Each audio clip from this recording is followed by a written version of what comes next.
Ek wil sommer net aansluit by wat sopas gebeur het en net sê ek het gaan kyk sommer net wat beteken lente Naomi. Nou lente, julle mos nou 'n baie goeie idee. Dis mos aan die einde van die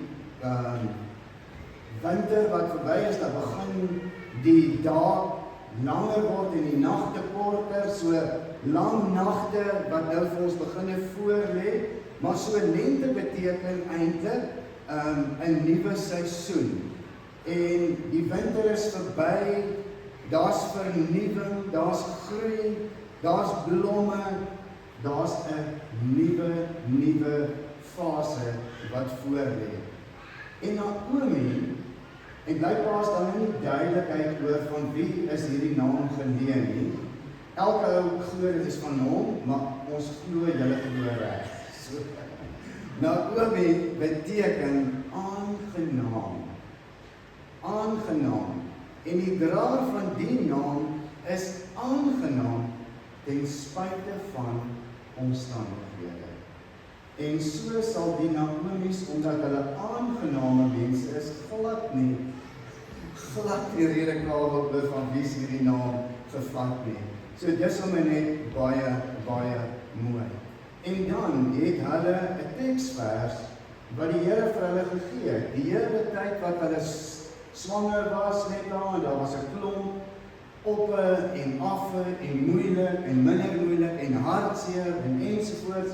Maar die Here het vir hulle hierdie woord gegee en ek wil dit met julle deel.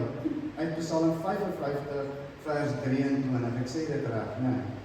Goed, laat jou sorge aan die Here oor. Hy sal vir jou sorg. En hoor ek hierdie gedeelte, hy sal die regverdige nie in die steek laat nie. En daarvoor is ons saam met hulle opgewonde en mag die Here verheerlik word deur haar lewe. Goed, en ons gaan lees, julle het hom nou opgesoek, al Markus 15, so ek gaan nou nie weer daar raak nie, ons sal nou weer terugkom na dit, maar ek wil in die tussentyd, sommer net het nou klomp goed gebeur, God herinner ons ook aan ons doop, hy herinner ons dat hy hom aan ons verbind het, en ons het ook niks verstaan van dit nie, maar dit was 'n wonderlike ervaring, sommer net om te weet, voordat ek hom kies, voordat ek nog enigstens iets geweet het God hom aan my verbind. Voordat ek iets kon doen om God te beïndruk, het God hom aan my verbind en dit beïndruk my. So kom ons maak ons oë toe, kom ons luister na hierdie gedeelte uit Filippense, dis nog nie ons teksgedeelte nie, ek bid dit sommer maar net vir julle, kom ons maak ons oë toe. Dieselfde gesindheid moet in julle wees, wat daar ook in Christus Jesus was. Hy wat in die gestalte van God was, het sy bestaan op God gelyke wyse nie beskou as iets waaraan hy hom moes vasklim nie, maar hy het homself verneder deur die gestalte van 'n slaaf aan te neem en aan mense gelyk te word. En toe hy as mens verskyn het hy homself verder verneder. Hy was gehoorsaam tot in die dood, ja, die dood aan die kruis. Amen. In al die kerke oor die wêreld is dit lydenstyd. So ons trek vandag by ons tweede lydenssondag. En daar is 7 lydenssondae.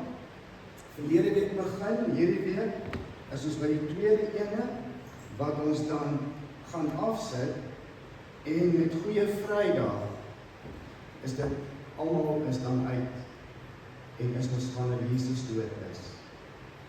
En ons het tyd om te wonder, om te dink, ons het tyd om stil te staan by die Here, ons het tyd om te vra, Here, dit wat U aan die kruis gedoen het, die doringkroon wat U gedra het, Here, wat se effek het dit op my lewe? Verander dit my lewe? Vernuwe dit my lewe?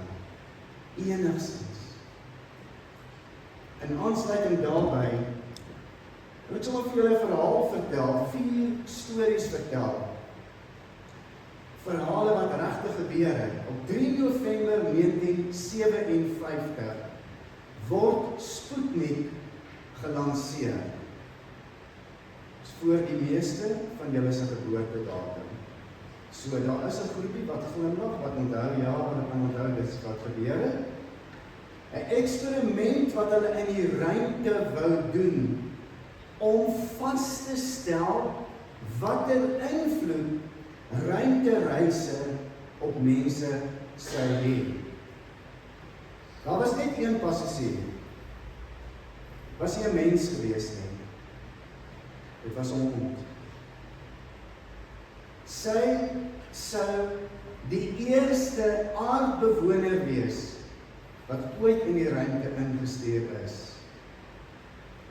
Sy was ook nie opreg geteel nie, want hulle het gesê, wanneer dit so ingebaster is hulle gene sterker en sal hulle makliker oorleef. En dan sê hulle ook met die lansering, sy het 5 kilogram geweeg, en met die opstyg is dit soos asof dit 25 kilogram, so sterk is daai krag wat op haar uitgeoefen word. Sondag 3, wanneer die lansering plaasgevind het, alles goed gegaan. Maandag 4 November, Laika se gesondheid is bevredigend. Eerste 24 uur in die ruimte het alles normaal verloop. Dinsdag 5 November, volgens verslae, is Laika se gesondheid steeds bevredigend. Woensdag 6 November, Laika se gesondheid is nog bevredigend.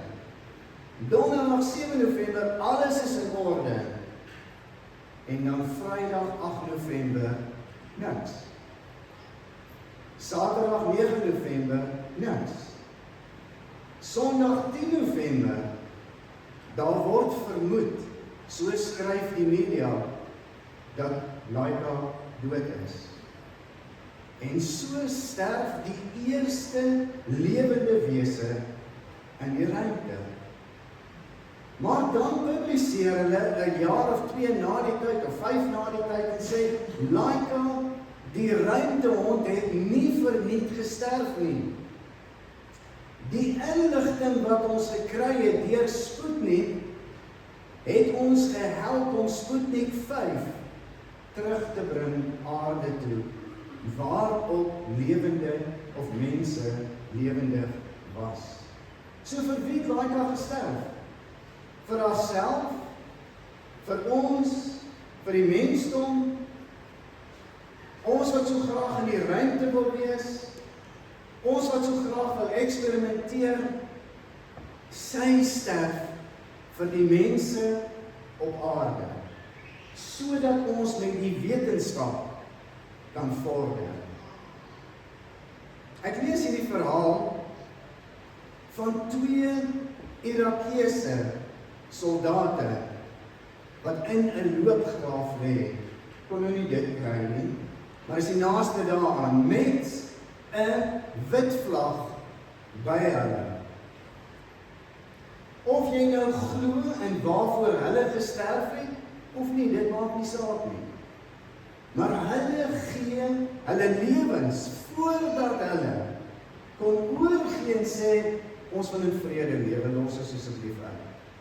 Word hulle doodgemaak naby Nazaré in Irak. Hulle sterf nie vir hulle eie ideale nie. Hulle sterf nie vir hulle eie belange nie. Maar hulle sterf vir die miljoene wat dieselfde ideale het vir hulle land. Hulle sterf vir dies wat rustig by die huis lê en hulle skouers optrek en sê, dit het nou niks met my te doen nie. Ons lees van die Amerikaanse en Britse soldate wat ook in oorlog gesterf het en wat hulle lewens afgelê het sodat daar vrede kan wees, sodat daar naasbestaan kan wees, ons eie geskiedenis. En weer, of jy nou hierin glo of jy dit nie glo nie, daar's mense dood. Daar het mense hulle lewens gegee. Daar het mense gesterf, sodat ons 'n beter lewe kan hê. Sodat ons rustiger kan slaap en kon slaap. Daar word 'n verhaal vertel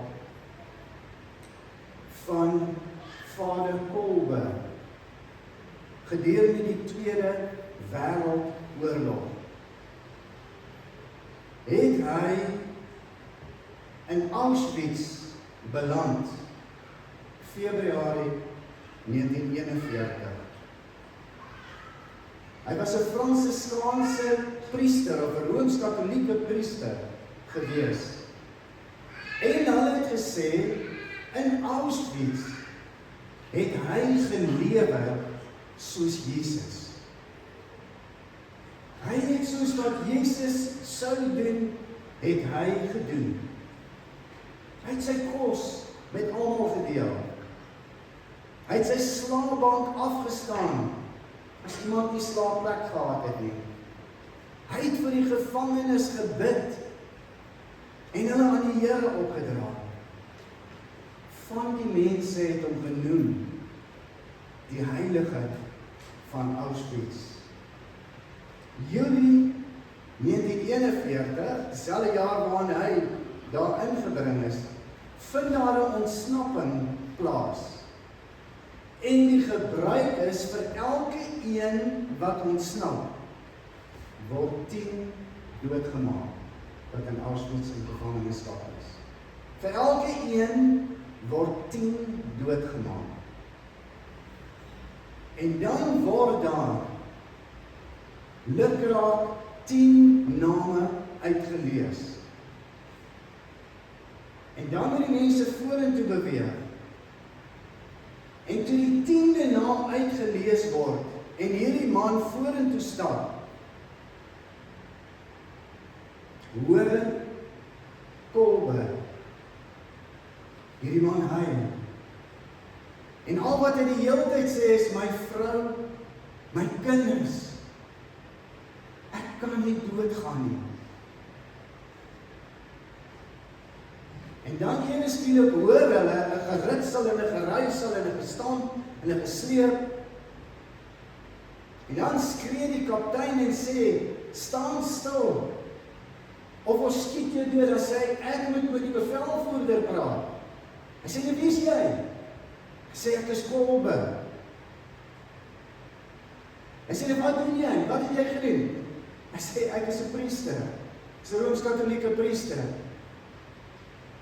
Hy sê, ek wil in hierdie man se plek doodgemaak word.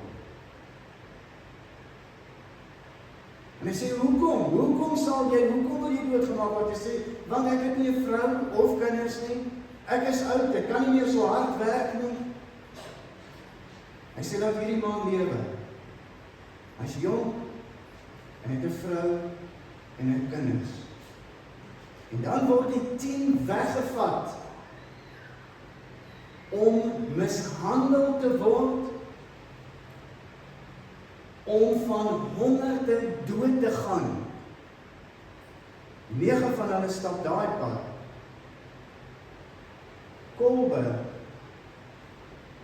'n dokter spuit in hom suur in, sodat hy op die wreedste manier denkbaar kan doodgaan.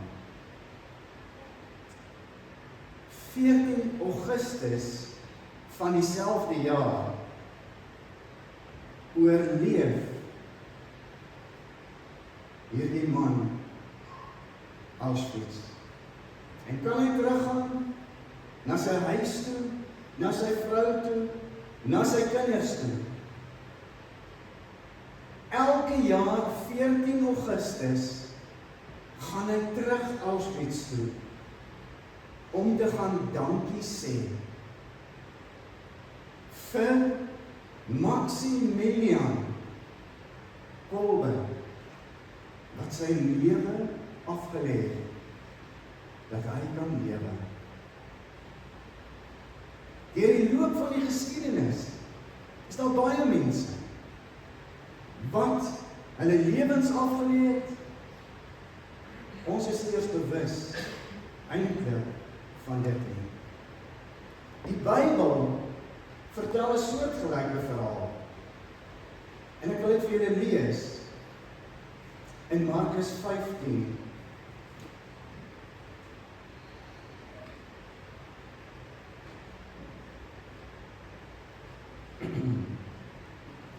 Die opskrif hierson, Pilatus lewer Jesus oor om gekruisig te word, vers 6. Markus 15 vanaf vers 6. Elke Paasfees het Pilatus vir die mense een gevangene, die een wat hulle gevra het, losgelaat.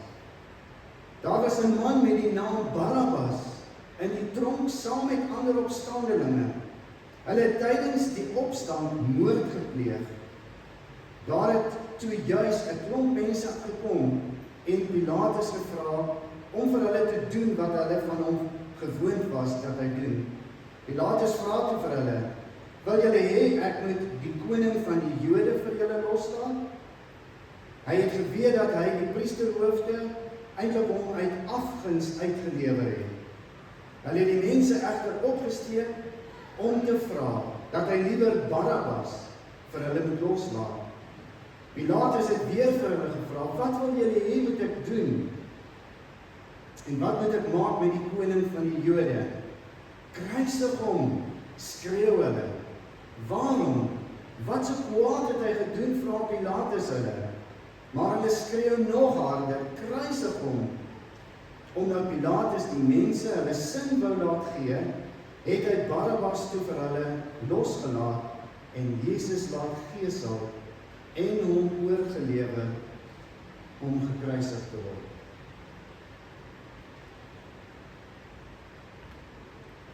Barabbas in die tronk vir opstand, in die tronk vir moord. Hy moes die doodstraf kry. Hy het dit verdien. Sy regte naam was Jesus Barabbas. Die naam van sy vader, Barabbas, sy naam was, dis 'n algemene naam onder die Jode, dat hulle die naam Jesus, dat jou naam so kan wees. En Barabbas beteken seun, of die naam beteken seun van 'n vader. En Pilatus vra, moet ek vir julle hierdie seun van 'n vader loslaat, of wil julle hê ek moet Jesus, die Christus, vir julle loslaat? En dan ken ons nou die verhaal. Almal het geweet, Barabbas is skuldig, almal het geweet, hy het gesondig, almal het geweet, hy het verkeerd gedoen, hy moes sterf. Eintlik verteenwoordig hy mos al die seuns en al die dogters van die hele wêreld. Dit is 'n uitgemaakte saak. Jesus is onskuldig. Dit is 'n uitgemaakte saak dat Barabbas, die moordenaar, aan die kruis sal moet hang. Deur die tronkvenster sien Barabbas die paadjie na Golgotha. Sien hy en weet hy, hierdie paadjie loop jy net een keer. Jy hang daar tot jy doodgaan. Die toeskouers kom weer terug, maar die wat veroordeel is, kom nie weer terug nie. Barabbas het geweet, binnekort gaan hy daai paadjie stap. Binnekort gaan hy op die middelste kruis, gaan hy hang. Of hy ooit jammer was vir wat hy gedoen het, niemand weet dit nie. Of hy ooit berou gehad het, niemand weet dit nie. Maar die volgende oomblik gaan die deur oop en sê, Barabbas, jy's vry. Barabbas, jy kan huis toe gaan. Barabbas, ons gaan Jesus in jou plek doodmaak. Jesus gaan aan 'n kruis hang vir jou sonde, vir jou straf. En dan uit die venster van sy huis sien hy hoe Jesus sy kruis dra. En sien hy hoe Jesus aan die kruis hang waar hy moes hang.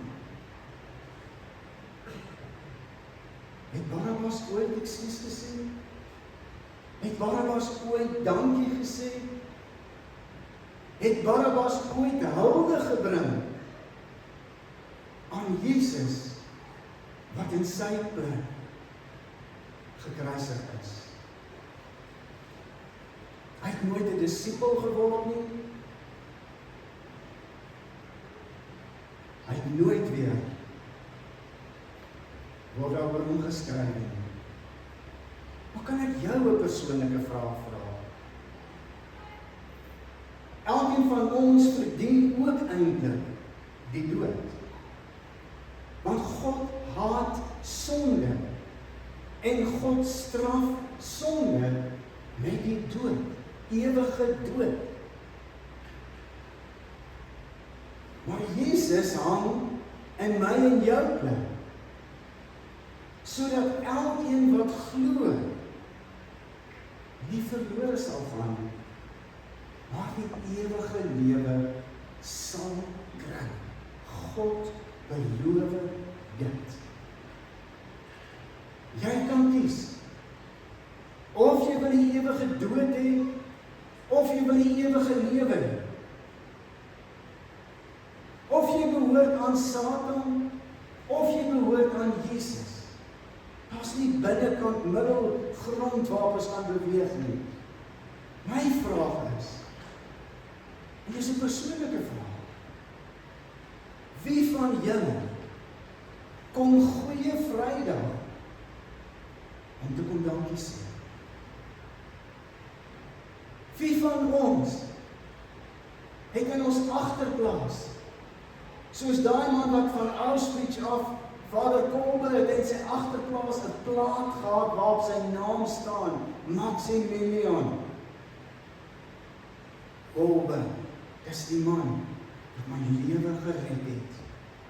Die man wat ons lewens gered het van 'n ewige dood. Sê ons dankie, het ons berou in die tyd waarin ons nou leef. Die lydenstyd, maak dit enige verskil aan ons lewens, hoe ons optree, ons doen. Die dood is vanoggend bedien aan klein lente, en God sê vir haar, vir jou, het ek my seun Jesus aan 'n kruis laat sterf, sodat as jy in hom glo, jy vir ewig by my sal lewe. Het God vir ons kom sê, vir jou het my seun aan 'n kruis gesterf. Is ons dankbaar? Wanneer die deur oopgaan en dan word gesê, Barabbas, jy's vry. Wanneer die deur oopgaan en vir die eerste keer in my lewe ek kon hoor, Stillings, jy's vry. Jy's my kind. Wanneer die deur oopgaan en jy hoor daai stem, Alida, nie jou nie, oom Baas. Jy's vry. Jy's vry. Is ons dankbaar. En hiermee wil ek afsluit. Jesus het die prys betaal. Jesus het aan 'n kruis gehang. Jesus het met sy liggaam en sy bloed betaal, dat ons vry kan wees. Amen. Hemelse Vader, help ons deur die Heilige Gees dat die grootste waarheid ooit, dat daar vergifnis vir sonde is, dat daar nuwe lewe in Christus is, dat daar 'n ewige lewe is, dat elkeen wat glo gered kan word. Dankie vir die woord wat sê daar is geen veroordeling vir die wat in Christus Jesus is nie. Dankie daarvoor. Dankie dat ons op pad na Goeie Vrydag kan kom en kom sê, dankie Jesus vir dit wat U gedoen het. Dankie dat U met U liggaam en U bloed betaal het. Dankie dat ons vry kan wees. Dankie dat U vir ons nuwe harte kon gee. Dankie dat U dit vanoggend vir 'n klein babatjie kon gee wat nog nie eers verstaan nie. Dankie Jesus vir al die guns en die goedheid van die Vader wat ons ontvang. Help ons dat ons dankbaar sal wees. In Jesus se naam. Amen. Ons geleentheid om die Here te dien met ons offergawes.